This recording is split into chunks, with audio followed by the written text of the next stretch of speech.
आज हम बनाएंगे बच्चों की फेवरेट डोनट्स। मार्केट जैसी एकदम फूली फूली सी, सही मेजरमेंट रखिएगा तो एकदम परफेक्ट बनेगी। देख सकते हैं इस तरह से सारे एक जैसे बने हैं, एकदम स्पंजी। तो रेसिपी अच्छी लगे तो लाइक शेयर कमेंट सब्सक्राइब जरूर कीजिएगा, बेल का घंटा प्रेस जरूर करें, एकदम फ्री है। तो चलिए बनाने के लिए अमिता किचन में आपका स्वागत है। तो यहाँ पे हमें लेना है ईस्ट, अच्छे क्वालिटी का ईस्ट लीजिएगा। तो यहाँ पे 1.5 चम्मच, घर के जो खाने वाले चम्मच है उससे मैंने यहाँ पे 1.5 चम्मच के करीब ईस्ट का यूज किया है। 3 चम्मच चीनी का यूज किया है और यहाँ पे आधा कप गुनगुना दूध लेना है। गुनगुना इतना गर्म जो कि उंगलियां डालने के बाद थम जाए, इतना गुनगुना आपको लेना है, ज्यादा गर्म मत लीजिएगा। अब यहाँ पे ईस्ट को रखेंगे हम फॉर्मेटेशन होने के लिए, इसे मिक्स कर देंगे और ढक्कन ढक के 10 से 15 मिनट के लिए इसे रख देंगे तो अच्छे से ये फॉर्मेट हो जाएगी। तो पता चल जाएगा हमारी ईस्ट एकदम बहुत ही अच्छी है। इधर जब तक ईस्ट फॉर्मेट हो रही तब तक तैयारियां कर लेते हैं। तो यहाँ पे हमें मैदे का लेना है, मैदे से ही बनती है डोनट्स। यहाँ पे मैदे को छानना है।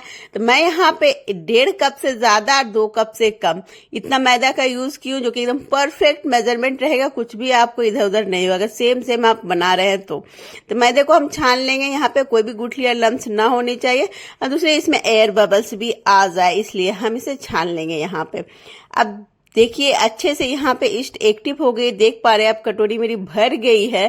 तो ये समझिए कि ईस्ट हमारी अच्छी है और ये एक्टिव हो चुकी है। इसे डाल देंगे हम आटे में और इसे हमें एक लचीला सा आटा लगाना है। और यहाँ पे लेंगे 2 चम्मच दही। दही एकदम फ्रेश होनी चाहिए, ताजी, कोई खट्टी दही का यूज नहीं करना है और ज्यादा दही का भी यूज नहीं करना है। 2 चम्मच दही मैंने डाला है सेम चम्मच से। ऐसे अच्छे से मिक्स करेंगे और यहाँ पे स्टिकी सा आटा लगाना है आपको। कटोरी को साफ करके पूरा ही इस हम डाल लेंगे इसमें। यहाँ पे आटा लगाने के लिए और मुझे कोई भी दूध वगैरह की जरूरत नहीं पड़ी। अगर आपको पड़ती है तो थोड़ा सा ऊपर से नॉर्मल दूध, मतलब कि ज्यादा ठंडा दूध नहीं लीजिएगा, गुनगुना दूध ही यूज करना है आपको और डाल सकते हैं। और इसे हम बड़ी परात में या इस तरह से किचन प्लेटफॉर्म में आप इसकी पिटाई कर सकते हैं। लचीला यहाँ पे आटा लगाना है आपको। तो मैंने यहाँ पे किचन प्लेटफॉर्म का यूज किया है, जो अच्छे से साफ सुथरा करके मैंने इसे किया। अब इसे हम फॉर्मेटेशन होने के लिए रखेंगे।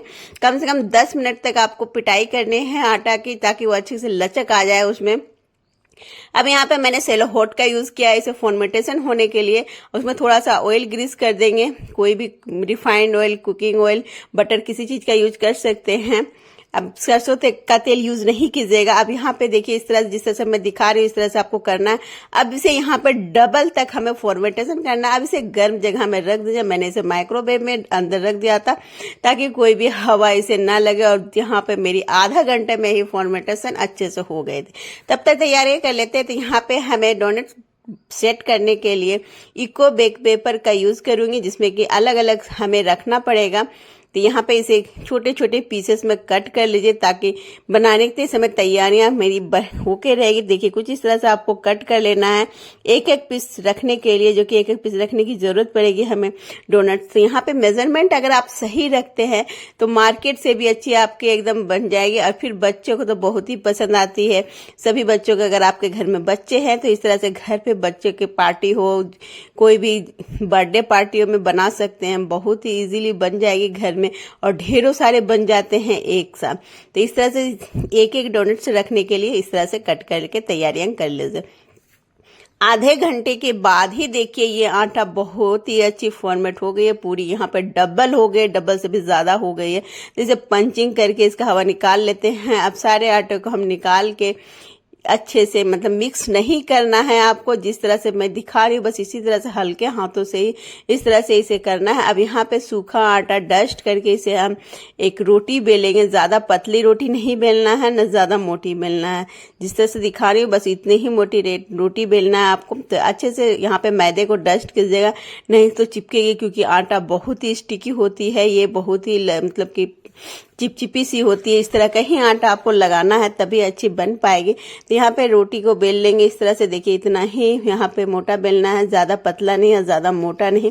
अब कोई भी घर का गिलास लगा लीजिए, जो भी घर में आपका है, उससे हम इसकी कटिंग करेंगे। तो इससे क्या होगा, सारे डोनट्स हमारे एक साइज के बनेंगे, एक जैसे बनेंगे। तो इस तरह से देखिए कटिंग कर लीजिए। तो सारे जितने एक रोटी में आ रहे हैं उतना ही कटिंग कर लीजिए। बाकी जो बची हुई है उसे हम हटा लेंगे और उसे नेक्स्ट बार में यूज करेंगे। दूसरी रोटी बना के उसके दूसरे हम फिर से कट कर लेंगे। तो यहाँ पे देखिए एक रोटी में हमारे 7 पीस बन के तैयार हो गई है। तो एक्स्ट्रा जो कटिंग वाला आटा इसे हटा लेते हैं हम। आटा में कितनी लचक है वो देख पा रहे हैं आप। इस तरह से लचक होनी चाहिए तभी आपके डोनट्स अच्छे बनेंगे। चाहे आप ब्रेड बना रहे हो या पाव बना रहे हो या कुछ भी बना रहे हैं तो आपको इस तरह से ही मतलब कि आटा लगानी पड़ती है सारी चीज़ों में। थोड़ा सा तो यहाँ हटा लेते हैं। अब यहाँ पे बीच में जो छेद करने के लिए, होल बनाने के लिए मैंने यहाँ पे नोजल का यूज किया है। ये देखिए नोजल से कटिंग करेंगे हम तो बहुत ही इजीली कटिंग हो जाती है। अगर आपके पास नोजल है तो नोजल से कटिंग कर लीजिए। अगर नहीं है आपके पास तो आप किसी बोतल का ढक्कन का यूज कर सकते हैं कटिंग करने के लिए, उससे भी अच्छी कटिंग हो जाती है। सारे कटिंग कर लेंगे। अब इस तरह से हाथों से उठा के हम बटर पेपर पे या इको बेक पेपर पे रख लीजिए।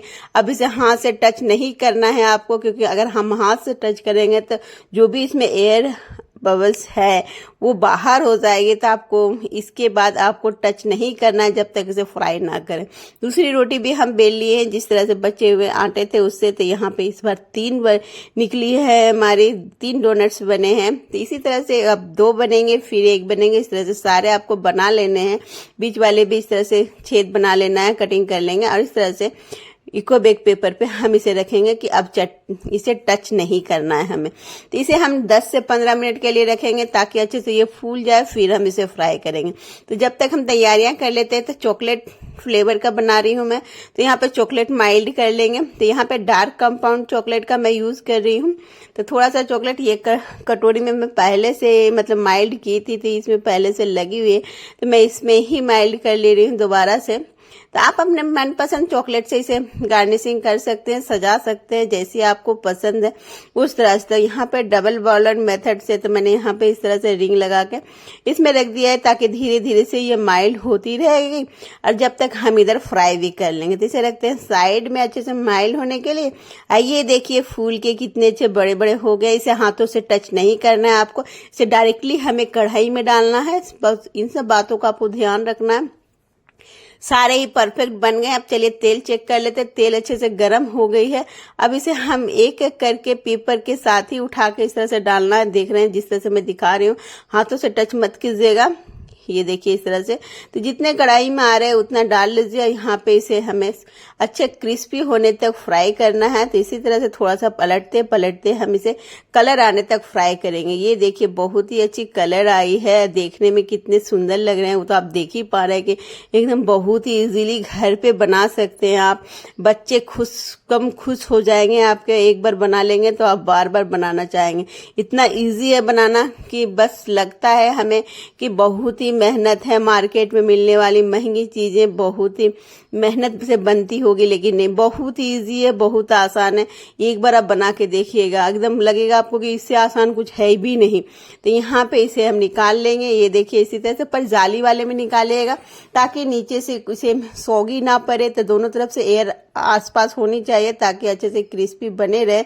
ये देखिए सारे एकदम फूले फूले से बने हैं और सारे एक साइज के बने हैं। तो इन बातों का आपको ध्यान रखना है कि किस तरह से हमें इसे बनाना है। अब चलिए हम चॉकलेट में इसकी कोटिंग कर देते हैं।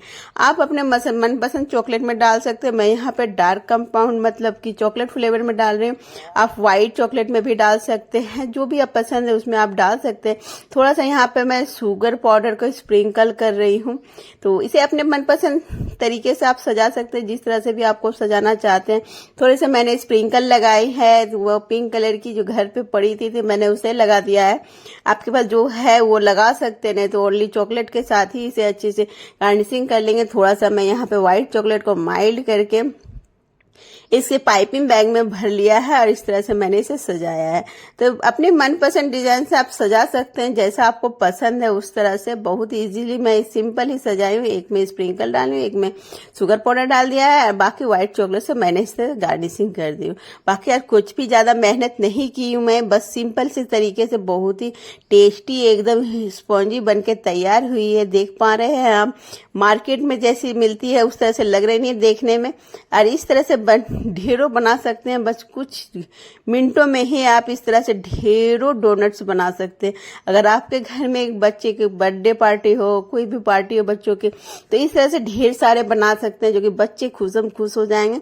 एक तोड़ के दिखाती हूँ मैं, बहुत ही एकदम स्पंजी बने हैं अंदर से और बाहर से एकदम क्रिस्पी है। ये देख पा रहे हैं एकदम जालीदार बनी है। तो एकदम सही मेजरमेंट रखिएगा, सही बनेगी, एकदम परफेक्ट बनेगी। तो बहुत ही खाने में भी मजेदार लग रही है। एक बार बना के देखिएगा मेरे तरीके से, मेरी मेजरमेंट से एकदम रेसिपी परफेक्ट बनेगी।